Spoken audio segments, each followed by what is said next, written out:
আসসালামু আলাইকুম। ক্লাস 8-এর সুপ্রিয় শিক্ষার্থীবৃন্দ, আশা করছি তোমরা প্রত্যেকে ভীষণ ভালো আছো। লার্নিং উইথ এ প্রিয়ার আজকের আয়োজনে তোমাদের সবাইকে স্বাগত জানাচ্ছি। আমরা আজকে আলোচনা করছি তোমাদের ইউনিট 7-এর লেসন 1-এর পার্ট বি থেকে, এবং আমাদের পেজ নাম্বার হচ্ছে 81।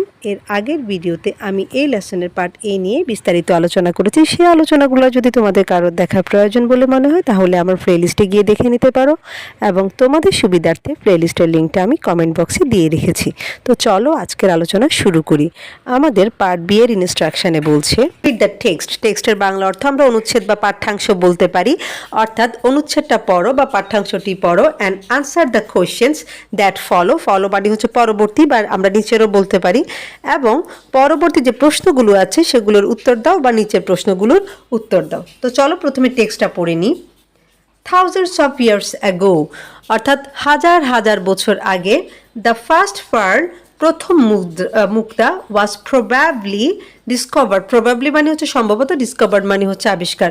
মুক্তা আবিষ্কৃত হয়েছিল ওয়াইল মানে যখন, human beings were searching for food, মানুষজন যখন খাবারের অনুসন্ধান করছিল বা খাবার খুঁজছিল, at the sea shore. Sea shore মানে হচ্ছে সমুদ্র তীর বা সমুদ্র উপকূল, অর্থাৎ হাজার হাজার বছর আগে মানুষ যখন সমুদ্র তীরে বা সমুদ্র উপকূলে খাবার সন্ধান করছিল, সম্ভবত তখন প্রথম মুক্তা আবিষ্কৃত হয়েছিল।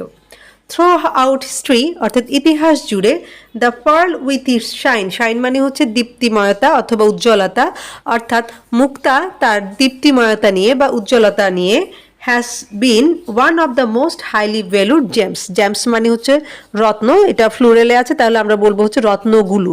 অর্থাৎ ইতিহাস জুড়ে মুক্তা এর দীপ্তিময়তার জন্য সবচেয়ে মূল্যবান রত্নগুলোর অন্যতম রত্ন হিসাবে রয়ে গেল, বা অন্যতম রত্ন হিসাবে আছে।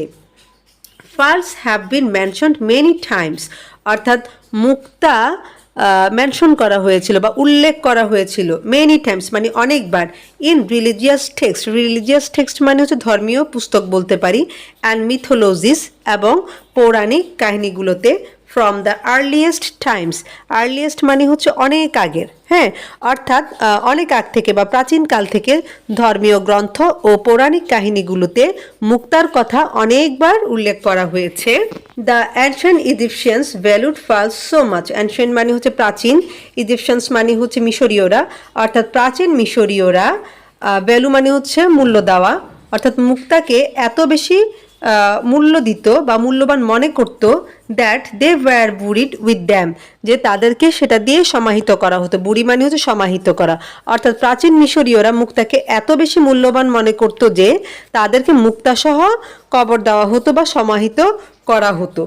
ইট ইজ সেড দ্যাট, এটা বলা হয়ে থাকে যে, the famous queen of Egypt Cleopatra, অর্থাৎ ইজিপ্টের বা মিশরের বিখ্যাত রানী Cleopatra, would dissolve a pearl in a glass, একটা মুক্তাকে কি করতো, গ্লাসে মিশাতো, অ্যান্ড ড্রিঙ্ক ইট, এবং এটা পান করতো, as a sign of love. Sign মানে হচ্ছে প্রতীক, লাভ মানে ভালোবাসা, and respect for the entire nation. Respect মানে হচ্ছে শ্রদ্ধা, এন্টায়ার নেশন মানে হচ্ছে পুরো জাতি। অর্থাৎ এটা বলা হয়ে থাকে যে মিশরের বিখ্যাত রানী ক্লিওপেট্রা তার পুরো জাতির জন্য ভালোবাসা ও শ্রদ্ধা নিদর্শন হিসাবে গ্লাসে একটা মুক্তাকে মিশাতেন এবং সেটা পান করতেন। তো এটা তাদের একটা রীতি ছিল। এক এক সময়ে এক এক ধরনের রীতি আসে, এবং এটা আসলে দেশ, জাতি এবং বিভিন্ন বিষয় আসে আছে, এই সমস্ত প্রেক্ষাপট এগুলো বিভিন্ন রকম হয়ে থাকে। তো এটা হয়তো তাদের কোনো একটা বিষয় ছিল। এরপর দেখো, the Greeks thought of pearls as a sign of wealth and social positions. Wealth মানে সম্পদ, আর সোশ্যাল পজিশন মানে হচ্ছে সামাজিক অবস্থান, অর্থাৎ গ্রিকরা মুক্তাকে সম্পদ এবং সামাজিক মর্যাদার প্রতীক হিসাবে মনে করত বা ভাবত। The beauty of pearls was associated with love and marriage, অর্থাৎ এই যে মুক্তার যে ব্যাপারটা আর কি, হ্যাঁ, মুক্তা সৌন্দর্য ভালোবাসা এবং বিয়ের সাথে সম্পর্কিত ছিল, অর্থাৎ ভালোবাসা এবং বিয়েতেও এই যে মুক্তার যে সৌন্দর্য, এটার একটা সম্পৃক্ততা পাওয়া যেত। এরপর বলছে যে, ইন অ্যানশিয়েন্ট রোম, অর্থাৎ প্রাচীন রোমে, Pearls were considered মানে হচ্ছে বিবেচনা করা বা ভাবা, অর্থাৎ মুক্তাকে ভাবা হতো the greatest sign of wealth and social status. কিসের প্রতীক হিসাবে? দেখো, সম্পদের প্রতীক হিসাবে এবং সামাজিক মর্যাদার প্রতীক হিসাবে। অর্থাৎ প্রাচীন রোমে মুক্তা ছিল প্রাচুর্য এবং সামাজিক মর্যাদার সবচেয়ে বড় নিদর্শন, যেহেতু গ্রেটেস্ট কথাটা রয়েছে, তাই না? দ্য গ্রেটেস্ট সাইন মানে সবচেয়ে বড় নিদর্শন। অ্যাট দ্যাট টাইম, অর্থাৎ সেই সময়ে the young women of noble families, noble মানে হচ্ছে সম্ভ্রান্ত, অর্থাৎ সম্ভ্রান্ত পরিবারের মহিলারা love to wear beautiful pearl necklaces, মুক্তার সুন্দর সুন্দর মালা পরতে ভালোবাসতো। অর্থাৎ সেই সময় সম্ভ্রান্ত পরিবারের মহিলারা এই যে মুক্তার তৈরি বিভিন্ন ধরনের গহনা পরতে ভালোবাসতো বা হার পরতে ভালোবাসতো। নেকলেস আমরা সাধারণত হারই বলে থাকি।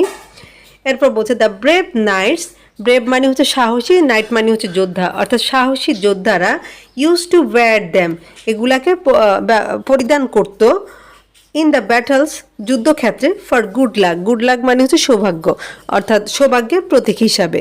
তার মানে সাহসী বীর যোদ্ধারা যুদ্ধক্ষেত্রে এগুলো পরিধান করতো সৌভাগ্যের প্রতীক হিসাবে, বা এই যে মুক্তা পড়তো আর কি। তোমরা বিভিন্ন মুভি টুভিতে এই ধরনের দৃশ্য দেখতে পাবা, যে যারা যোদ্ধা বা যারা হচ্ছে এই টাইপের আর কি, এই শ্রেণীর, তাদের মধ্যে পুরুষরাও কিন্তু এই যে মুক্তার তৈরি বিভিন্ন ধরনের মালা কিন্তু পরে, তাই না? তো এই হচ্ছে আমাদের টোটাল টেক্সটটা পড়ে কিন্তু আমরা মুক্তার ব্যাপারে অনেকগুলো ইনফরমেশন জেনেছি, যে ইনফরমেশনগুলো হয়তো বা আমরা আগে জানতাম না, বা যদি কেউ আগে থেকে জেনে থাকো সেটা তো তার জন্য অবশ্যই ভালো। তবে আমার কাছে মনে হচ্ছে আমরা অনেকেই ব্যাপারটা জানতাম না। তো আজকে অনেক কিছুই জানলাম, এবং এই টেক্সটের প্রেক্ষাপটে আমাদেরকে এখানে কিছু কোয়েশ্চেন দিয়েছে 82 পেজে, এবং এখানে পার্ট সিতেও একটা টাস্ক দিয়েছে। এই টাস্কগুলো আমি তোমাদেরকে পরবর্তী ভিডিওতে সলভ করে দিব। আর আজকের যে টপিক সেটা তোমাদের কেমন লেগেছে সেটা অবশ্যই কমেন্টে জানাবা। তোমাদের সাথে ইনশাল্লাহ খুব শীঘ্র আবার আমার দেখা হচ্ছে। সে পর্যন্ত সবাই ভালো থাকো, সুস্থ থাকো, আর আমার জন্য দোয়া করবা। আল্লাহ হাফেজ।